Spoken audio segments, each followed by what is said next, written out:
I'm physically and emotionally exhausted from childcare, and this is when I need your support the most. I desperately tried to stop Damien. I'm at my wit's end listening to Sage cry every night. Besides, isn't it the mother's job to raise children? I can do whatever I want. Damien had the nerve to say such things. How cruel. Going on vacation by yourself at such a difficult time. I'll have fun without you. Damien laughed as he threw these words at me and hurried out with his luggage. I tried to chase after him, but I couldn't because I heard Sage crying from the back room. Overwhelmed with sadness and misery, I broke down crying right there. I haven't been working all this time just to support this deadbeat husband. I wanted to build a life together, supporting each other as a couple. But it seems Damien has no intention of working anymore. On top of that, he casually took my credit card from my wallet and used it like it was his right. I'm sick of being taken advantage of by someone as sneaky as Damien. I pulled myself together and started thinking about how to make things most difficult for him. My name is Glenna, and I'm 34 years old. I've been working continuously at a major corporation since I joined. I met my husband Damien at a bar I often visited after work. He was working there as a bartender. Damien is 6 years younger than me, currently 28. He was handsome and friendly, always listening sympathetically to my work complaints. Before I knew it, I looked forward to going to Damien's bar after work. Eventually, we started dating, but my parents opposed our marriage. They tried hard to convince me to date someone from my company instead. But I was determined. Right after we got married, Damien helped with various household chores. Since his work started in the evening, he would do the laundry and cleaning while he was home during the day. "Glenna, you're busy, so I'll make dinner today," Damien would say, showing consideration for my hectic schedule. When I came home, Damien's cooking would be laid out on the table. I felt genuinely grateful that I had married him. However, about 6 months into our marriage, Damien started to change.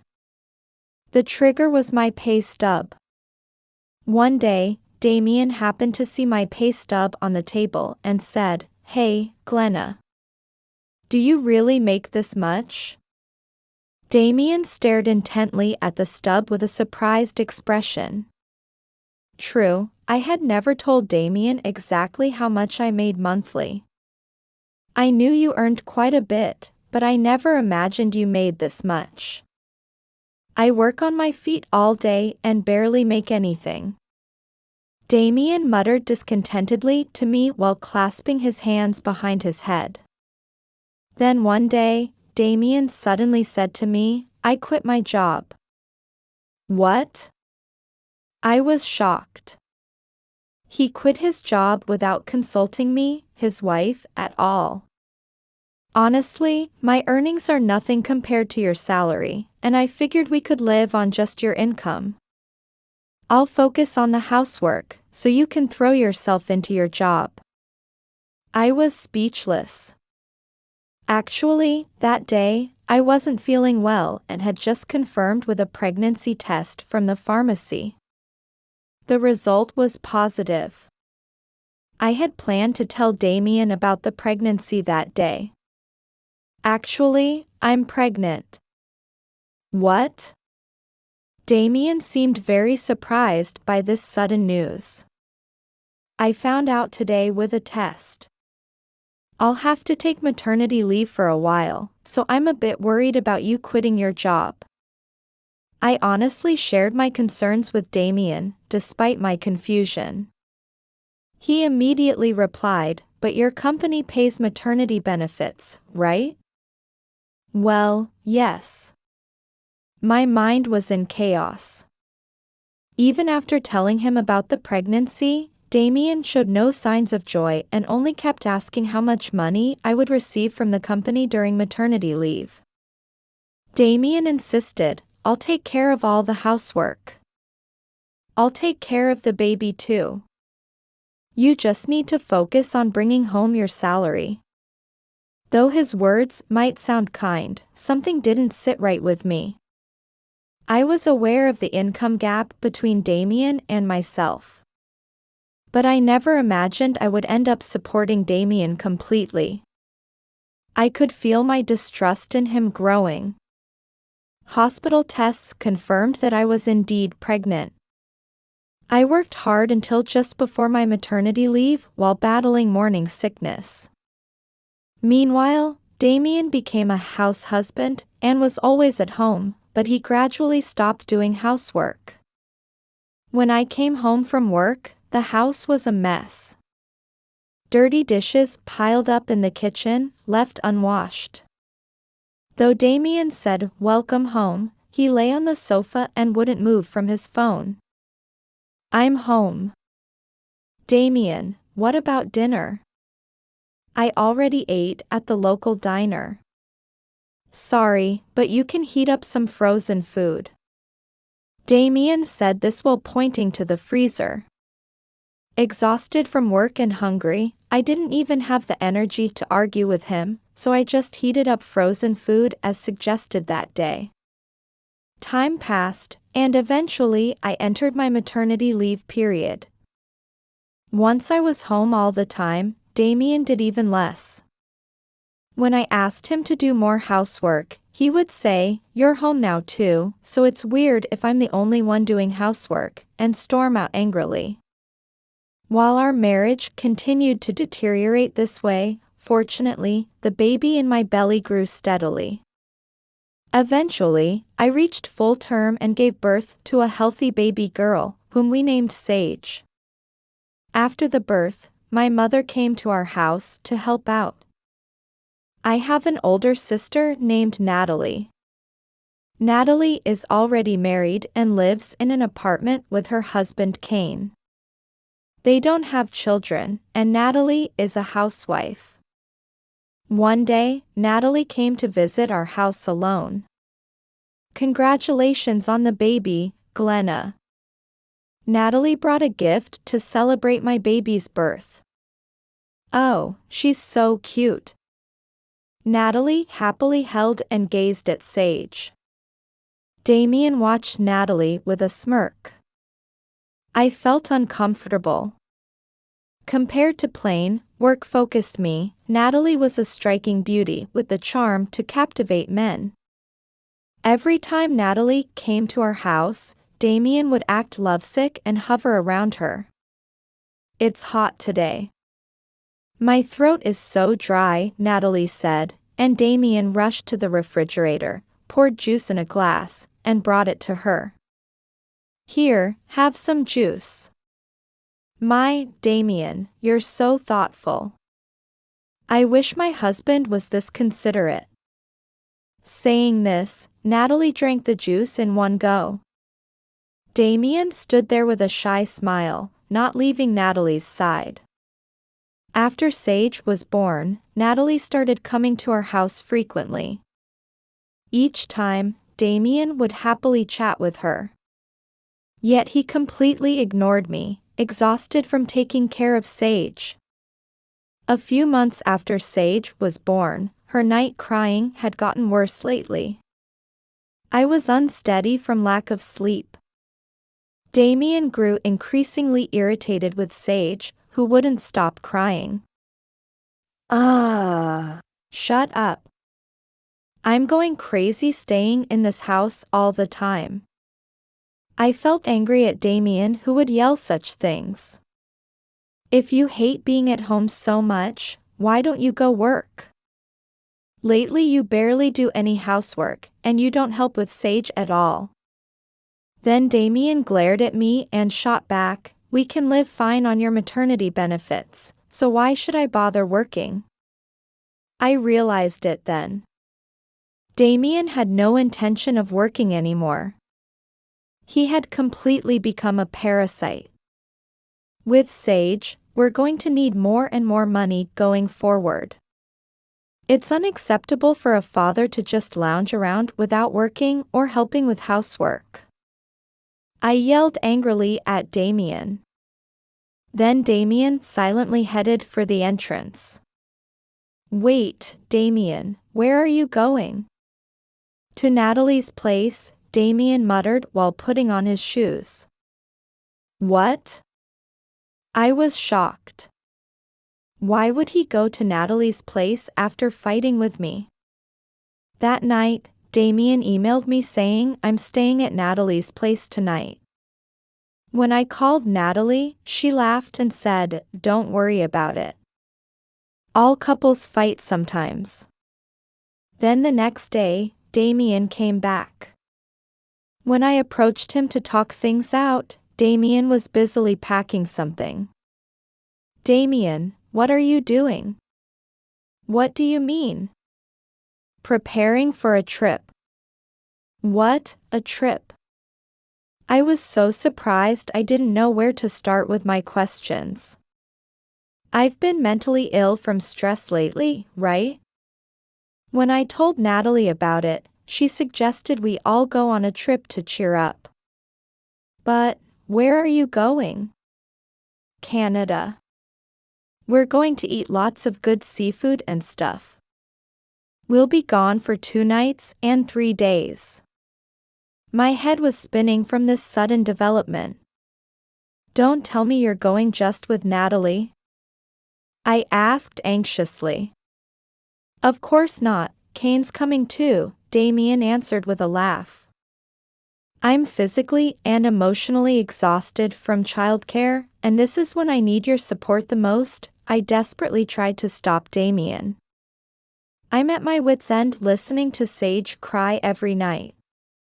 Besides, isn't it the mother's job to raise children? I can do whatever I want. Damien had the nerve to say such things. How cruel. Going on a trip with Natalee and them at such a difficult time. I'll have fun without you. Damien laughed as he threw these words at me and hurried out with his luggage.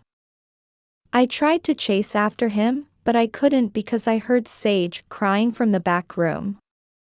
I immediately called Natalee.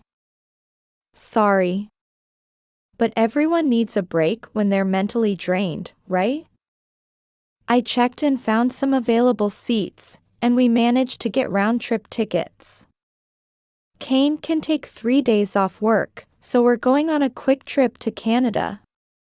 Oh, the taxi's here to pick us up. Bye. Wait, Natalee. Natalee hung up before I could finish talking. I stood there dumbfounded for a while, but then something occurred to me. Damien doesn't have any money of his own, so how does he plan to go to Canada? I had a sudden realization and checked my wallet. It wasn't there. My credit card that should have been in my wallet was gone. My company provides gold cards to employees and covers the annual fee. That card had disappeared from my wallet. I called Damien. Damien. You took my gold card without permission. I just borrowed it while you were in the bathroom. We're actually in the Gold Card Members Lounge at the airport right now. We're about to have some champagne. Damien answered in a relaxed voice. Taking someone's card without asking is theft. I shouted angrily. Ha, theft.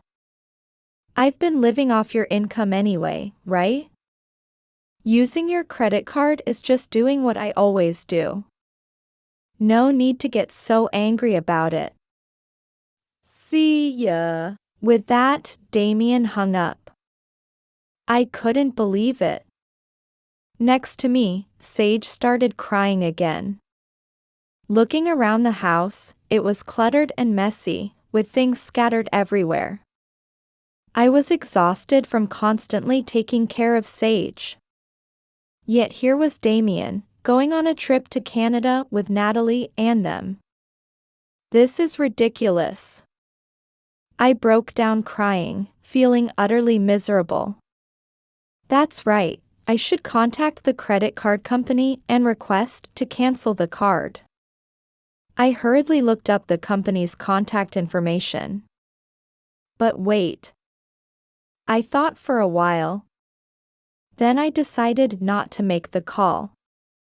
For these 2 days, I'll let him freely use the card. Then, I'll request to cancel it at the moment when it will trouble Damien the most. On the 3rd day after they went to Canada, I explained the situation to the credit card company and had them block all card payments. Immediately, Damien called me. It seemed they had arrived at the airport early after checking out of their hotel. We were in the Gold Card members' lounge at the Canadian airport, but security suddenly approached us and kicked us out. What's going on? Damien called in a panic. Well, you're not a Gold Card member to begin with, so it's natural that inappropriate people would be kicked out, isn't it? I answered calmly. Glenna, don't tell me you made the card unusable? Damien asked nervously. Yes, that's right, I answered briefly. You're kidding. Wait a minute. I'm being taken to some kind of interrogation room at the airport. They're grabbing my arm and escorting me. Damien was kind enough to give me a play-by-play report. Well, when someone who's not the cardholder uses it fraudulently, of course they'll be stopped, I replied. Hey, this isn't funny. At this rate, I won't be able to return to Japan. Damien seemed to be having all his belongings checked and inspected. I couldn't stop chuckling. According to Damien, Natalee and Kain were also being questioned in separate rooms. Apparently, Damien had paid for all of Natalee and Kain's travel expenses with my credit card. I was surprised to hear this. I couldn't believe he had paid for their expenses with my card too. Soon, Natalee called me. Hey, Glenna, thanks to you, we're being detained at the Canadian airport. Natalee accused me. Natalee, I had no idea. I didn't know he was using my credit card to cover your travel expenses too. Well, Damien came to us for help because he was at his limit, so Kain and I had no choice but to accompany him on this Canada trip. We just went along to help cheer him up, so isn't it natural for his wife to pay for the expenses? I was dumbfounded. Natalee was completely shameless. She had apparently let Damien pay for all their shopping and food expenses with my card too. Glenna, make the card usable right now.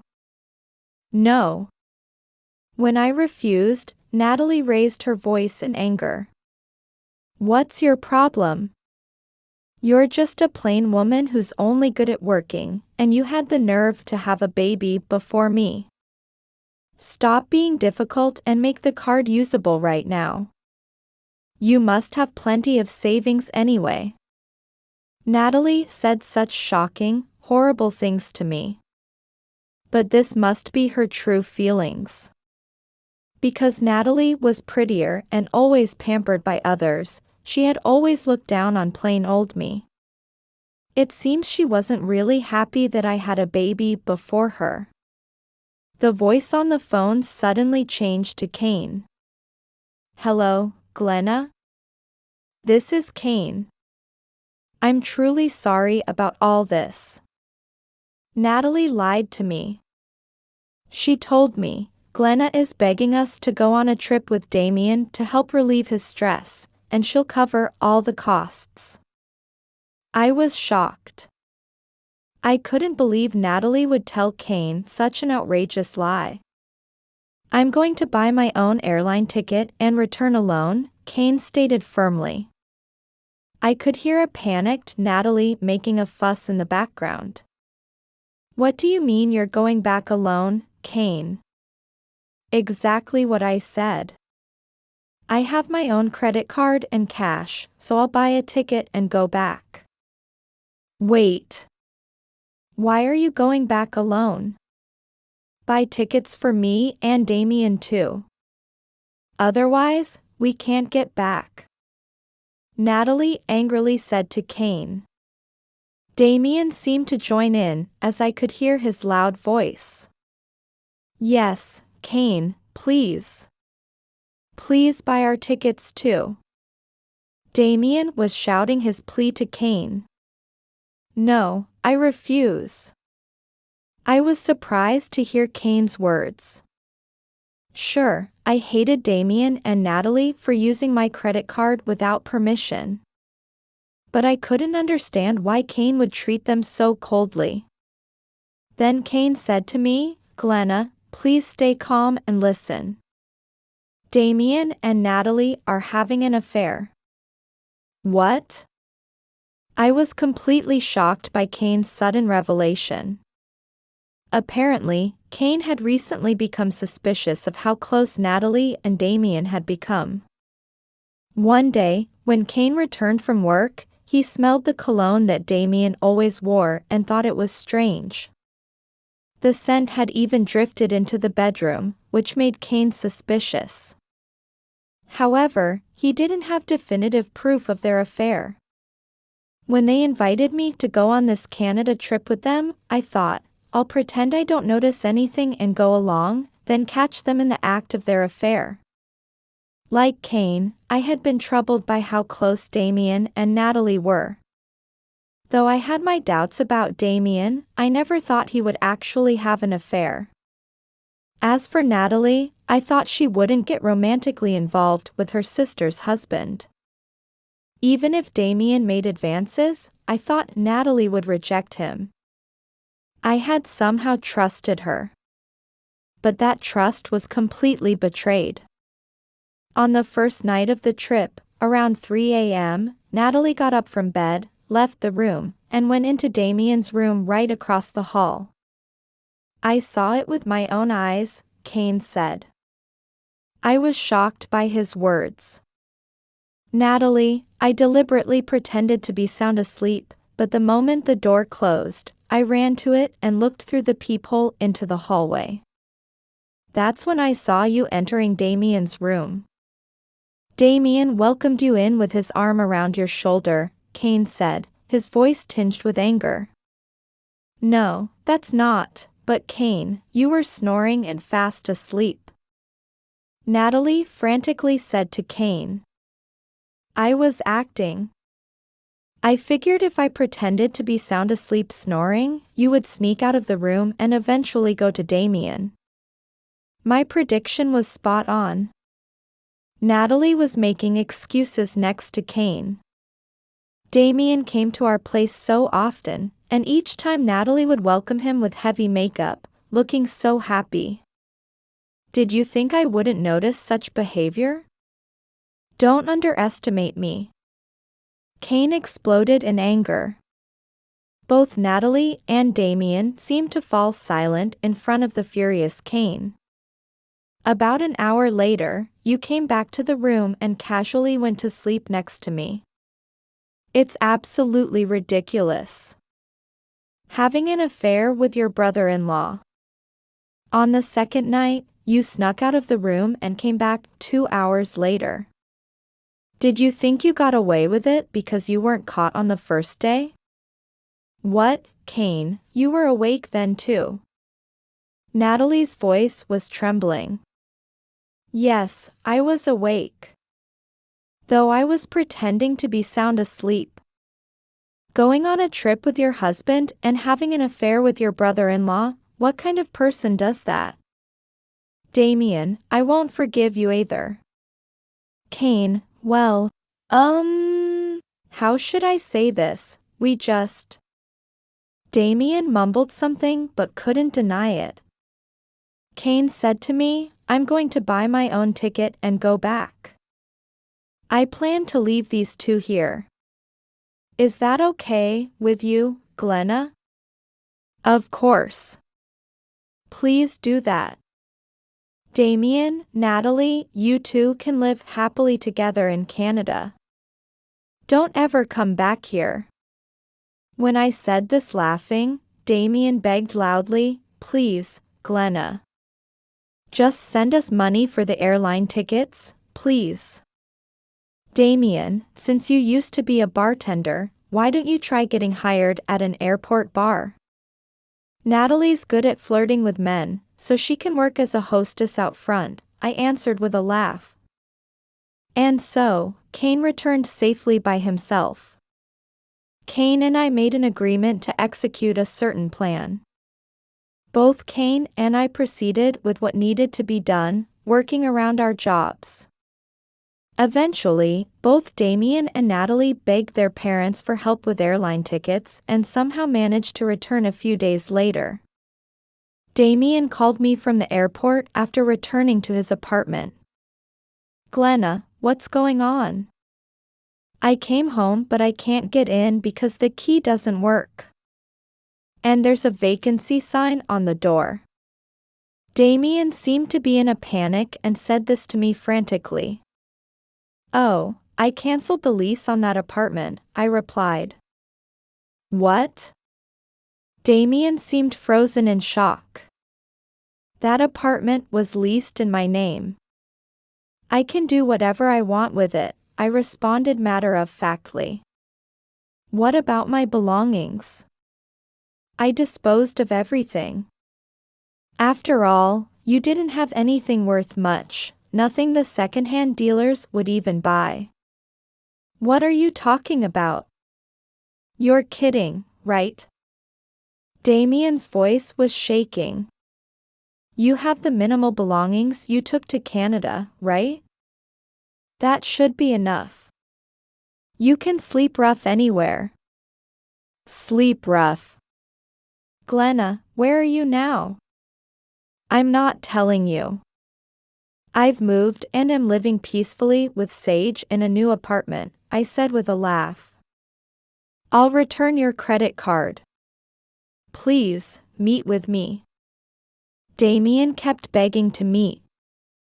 That card has long been cancelled. There's no point in getting it back, I answered coldly.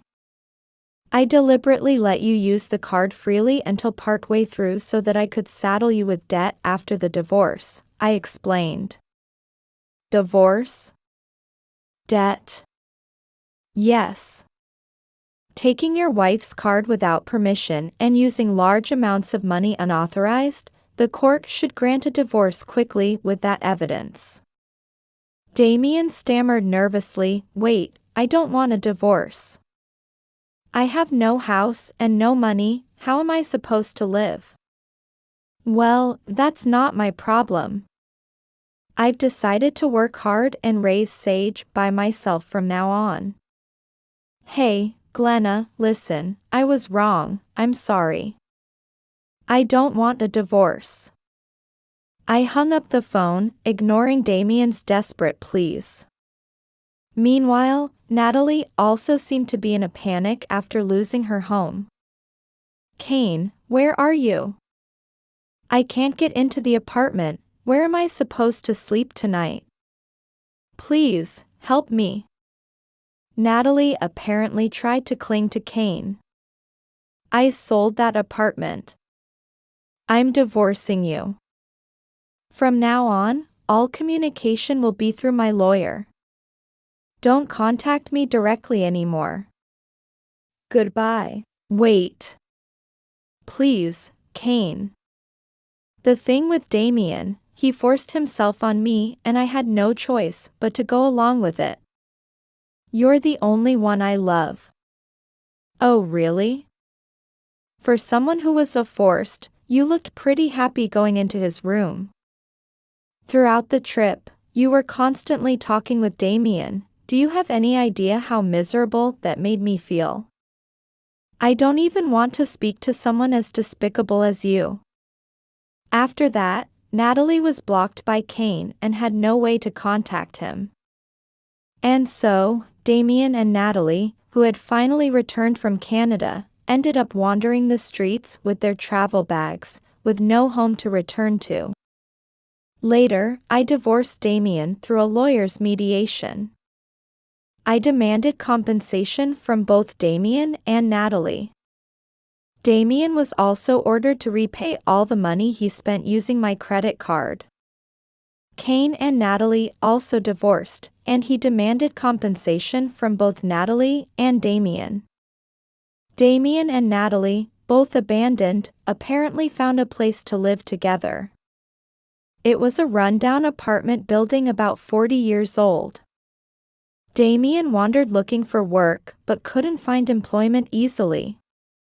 He ended up doing day labor jobs at construction sites and moving companies. Meanwhile, Natalee also tried to find work to earn income, but having been a housewife all this time, she had trouble getting hired. Eventually, she started working at a pub. However, Damien became furious, saying, "Stop working in a job serving men." Natalee shot back, "Weren't you a bartender before?" and it escalated into a huge fight. Though they were so attracted to each other during their affair, after a vicious exchange of insults, they now apparently live separately. Both have become completely worn down, living lives without money or hope. As for me, I got custody of Sage and started life as a single mother. I applied for and was granted childcare leave from my company, so I can raise Sage in a financially stable situation. When it's time to return to work, I plan to put Sage in daycare and manage somehow with my mother's help. Currently, Sage is growing healthily every day. I take Sage in the stroller to the nearby park and live peacefully while interacting with people in the community. Though there are many challenges, I intend to fully enjoy this precious, unhurried time with Sage that I'll never have again. And when I return to work, I'll do my best to earn a good income again. That's what I think as I spend my days with Sage.